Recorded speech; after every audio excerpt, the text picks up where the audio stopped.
deve existir harmonia entre os 3 entes federativos que têm competências diferentes. Tem competências que são próprias do município, competências que são próprias do Estado, do Distrito Federal e competências que são próprias da União. Há, no entanto, as chamadas competências concorrentes, ou seja, os 4 podem praticar. Quando existe uma competência concorrente, à União cabem as regras gerais. Aos Estados cabem as regras gerais para o Estado que não afetem a regra geral que a União impôs, e aos municípios a regra local. Então é parte do sim, né?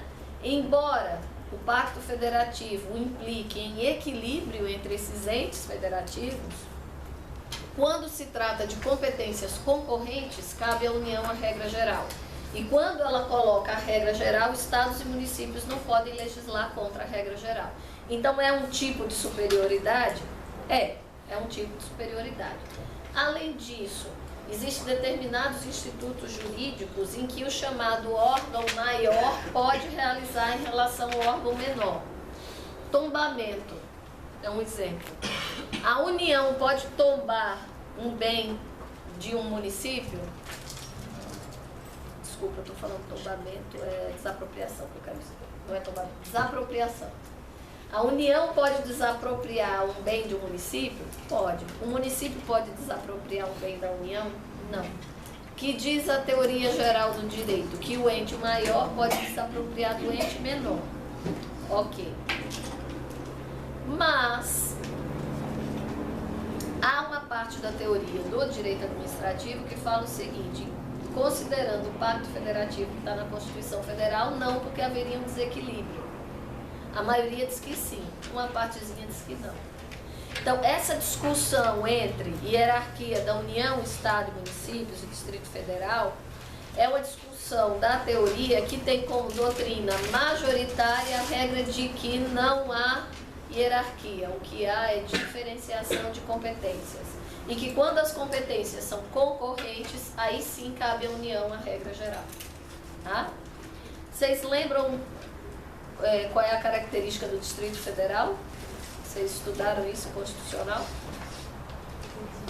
União, o ente maior que cuida das regras de todo o território nacional, Estado delimitado ao território do Estado, município delimitado ao território do município. E Distrito Federal, ele tem característica dúplice de Estado e de município. Tá? Então, todo o regime jurídico do Distrito Federal, ele acolhe o que está na legislação no que se refere a estados e municípios. Ele tem essa característica dúplice, né? Então, desses 4 aparelhos, federal, estadual, distrital e municipal, cada um deles tem um sistema de órgão. Então, a gente fala em administração pública federal, administração pública estadual e administração pública municipal, que é distribuída conforme as competências. Vocês sabem intuitivamente que se vocês querem resolver um problema do IPTU, vocês vão na secretaria, né? Ligada se for, por exemplo, dívida, você vai lá na secretaria ligada aos negócios jurídicos da prefeitura. Você sabe que ali você resolve. Se o seu problema é com o IPVA que você não pagou do carro, você sabe que você vai no órgão do Estado. Se o seu problema é de imposto de renda, você sabe que você vai na Receita Federal. Então, intuitivamente, a administração é organizada de tal forma que o cidadão é encaminhado para o sistema que é competente para tratar daquele serviço, daquele assunto. E aí a gente vai ter a expressão administração pública, que vai ter 2 significados jurídicos distintos. O primeiro seria um relacionamento a certo tipo de atividade direta ou indireta do poder público. Ah, eu vou...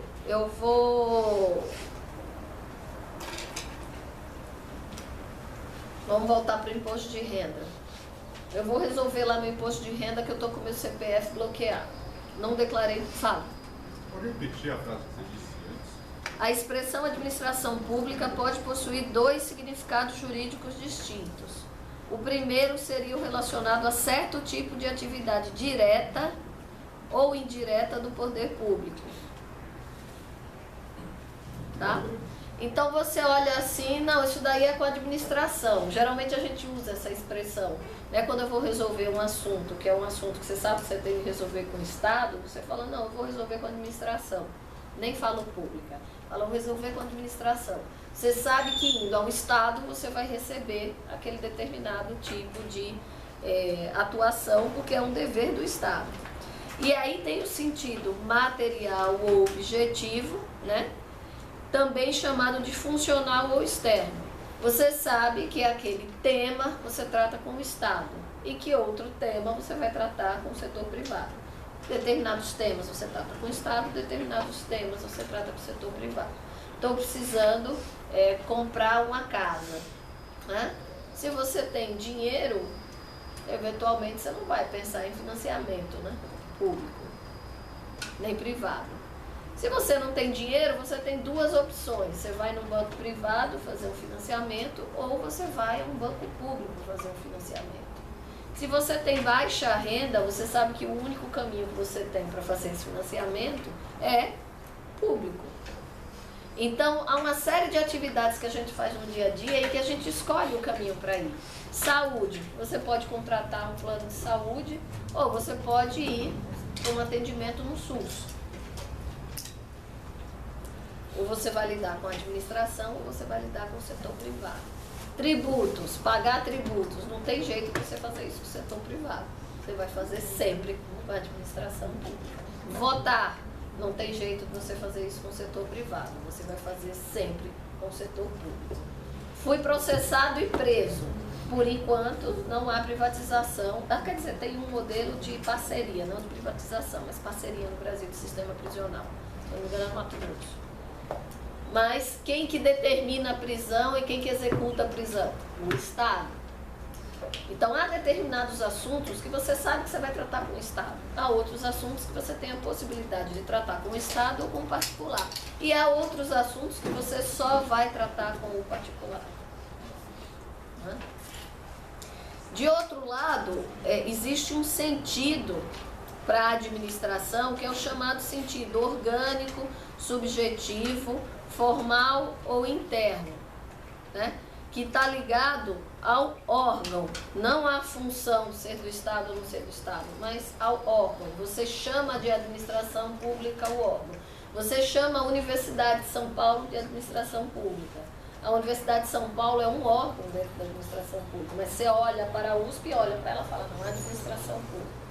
Ou você olha para a Secretaria da Fazenda Nacional como administração pública. Você está focando a figura do órgão, não da função administrativa como um todo. O artigo 37 da Constituição e os seguintes é o que vai regulamentar toda a administração pública. Tá? E lá no artigo 37, a administração pública ela é vista no sentido orgânico, quando fala da administração direta, indireta e fundacional. Nas próximas aulas a gente vai ver, né, o que é essa administração direta, indireta e fundacional. Mas no artigo 37, quando ele se refere à administração, ele não está falando a função administrativa, mas o conjunto de órgãos que compõem a administração pública. E aí é o sentido subjetivo ou orgânico. No sentido material, a administração pública é um conjunto de decisões e operações realizadas pelo Estado e por outras entidades dentro da orientação da política e da lei. Então, a administração no sentido material é esse conjunto de ações, decisões e atuações dos órgãos, né, do Estado como um todo, para atingir determinados objetivos. Já no sentido orgânico, é o sistema de órgãos hierarquizados e coordenados. Então, quando você olha para a figura do órgão, você está pensando em administração pública em sentido subjetivo orgânico. Quando você fala em administração pública com o olhar material, ou funcional quer dizer o sentido de decisões e processos da administração na relação com o Estado. No Brasil, a lei que regulamenta a administração pública é a Constituição, né, no artigo 37 seguintes, mas o Decreto-Lei 200 de 1967. Essa é a legislação que trata de forma detalhada de como funciona a administração pública. E os senhores devem ler os dois quando estiver estudando. Aquela leitura assim, ó, pegar um decreto e bem rapidinho. Qual decreto mesmo? Decreto 200 de 1967. Tá?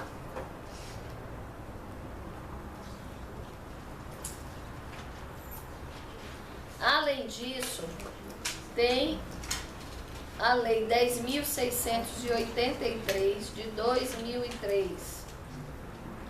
Lei 10.683 de 2003. Essa foi depois da reforma administrativa dos anos 90, essa 10.683 de 2003.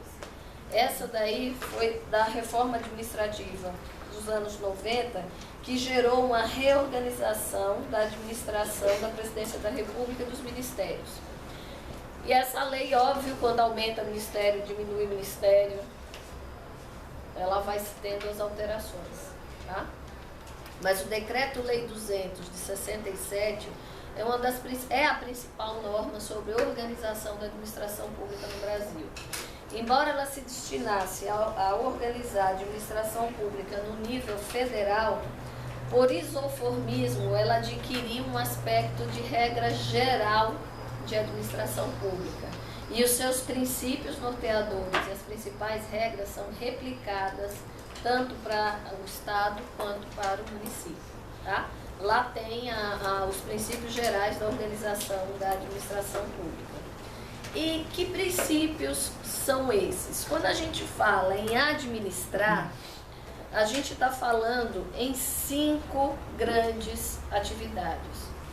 Se eu estou me referindo à administração pública, eu estou falando de um tipo de administração. A administração é o gênero que se divide nas espécies administração pública e privada. E há aí uma terceira linha teórica que também coloca a administração social mais ligada às questões dos movimentos sociais e grupos que trabalham por causas coletivas, enfim. Mas as duas grandes classificações é a administração pública e a administração privada. Qualquer delas que seja, ela vai se dividir em 5 grandes ações: planejar, organizar, reunir recursos, dirigir e controlar. Isso é administrar. Planejar, organizar, reunir recursos, dirigir e controlar. Vejam que controlar é o último item da administração. Isto quer dizer que o Estado, ele não é pensado para controlar o cidadão. Não estou falando o que acontece no mundo dos fatos, eu estou falando o que acontece na teoria da administração. Há pouco eu falei para vocês que a nossa Constituição é democrática participativa. E vocês falaram para mim que no mundo dos fatos não é tão participativa a vida política do cidadão no Brasil. Aqui eu estou falando em teoria geral da administração. Para que é ou como é que se administra? Planejar, organizar, reunir recursos, dirigir e controlar. O dirigir e o controlar, muitas vezes aos olhos do cidadão, é o que mais acontece no Estado com o cidadão. A gente planeja pouco, organiza-se pouco, reúne recursos não tão pouco, e dirige e controla. Há sexta-feira, no lançamento do livro, lá na Biblioteca Minley, a gente fez um debate. E um dos autores do livro que foi lançado, que é coordenado por mim, ele falou de uma experiência que ele passou num evento que ele foi no Rio de Janeiro, à época que ele era secretário da Saúde do estado de Sergipe. E ele falou assim, olha, eu tive de ouvir de um uruguaio a seguinte frase: o mesmo dinheiro que o Banco Mundial, um uruguaio que era diretor do Banco Mundial, o mesmo dinheiro que o Banco Mundial empresta para o Brasil e para o Canadá para fazer o mesmo projeto, no Canadá eles demoram 2 anos fazendo o planejamento da obra e executam essa obra em 6 meses, 1 ano. No Brasil vocês passam 1 mês planejando a obra e executam em 10. E custa 30% a mais. Né? Independentemente de corrupção, roubo, não vamos pensar no desvio da curva. É óbvio que quem não planeja e gasta mal. É óbvio. Não precisa nem ter corrupção. Nem precisa ter corrupção. E a gente tem o dom de ter as duas coisas juntas. A gente não planeja, não organiza o processo produtivo e tem corrupção. Resultado, 10 anos de obra que depois cai, que depois trinca, que depois racha, se é que fica pronta, mais cara e desvio de dinheiro. Então existe um problema grave no modo de administração pública no Brasil, existe, porque o planejamento deveria ser o primeiro. Aí vocês vão dizer, professor, então vamos resolver esse assunto, a gente vai mudar a história da humanidade. Vamos colocar na lei que o Estado é obrigado a planejar e está tudo resolvido. A senhora já falou o princípio da legalidade, o Estado só pode fazer o que está na lei, aquele negócio todo. Não, põe na lei. Vou contar um segredo para vocês. Está na lei desde 1964. Sabe quem pôs na lei? Os militares. Os autoritários. Puseram na lei. Sabe qual foi o maior período que nós tivemos de planejamentos de desenvolvimento no país? Desgraçadamente, durante o regime militar. Depois que a gente virou democracia, acabou o planejamento no Brasil. O que aconteceu? O que aconteceu? E a Constituição brasileira abandonou o planejamento? De forma alguma, ela fala em planejamento trocentas vezes. Obriga pelas leis orçamentárias, obriga na área familiar, obriga na área de saúde, obriga na área de educação. Professor, e o que está acontecendo?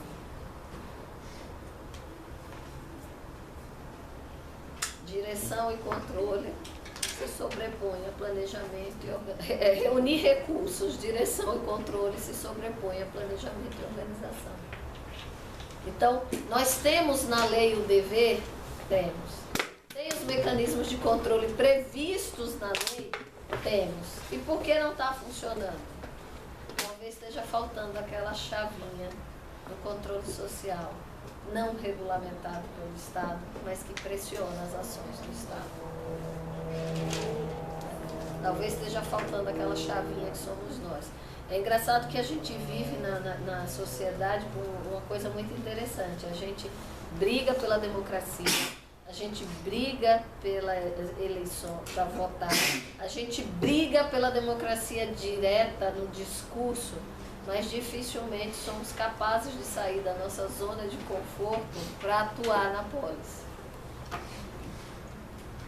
A maioria de nós, né? Se a gente pensar no último ano, o que é que eu fiz que eu pude contribuir com a melhora do controle do Estado, com a melhora dos serviços públicos? Eu liguei em alguma ouvidoria, eu estou falando de coisas bem simples. Eu liguei em alguma ouvidoria, eu fiz algum trabalho voluntário, eu dei alguma sugestão positiva a algum órgão público. Último ano, agosto de 2015 a agosto de 2016.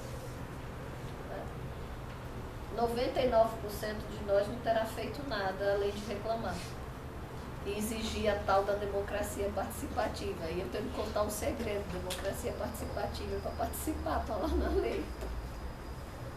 A gente quer a democracia participativa, mas a gente só trabalha na democracia representativa. Máximo a gente vai lá votar xingando só para não ter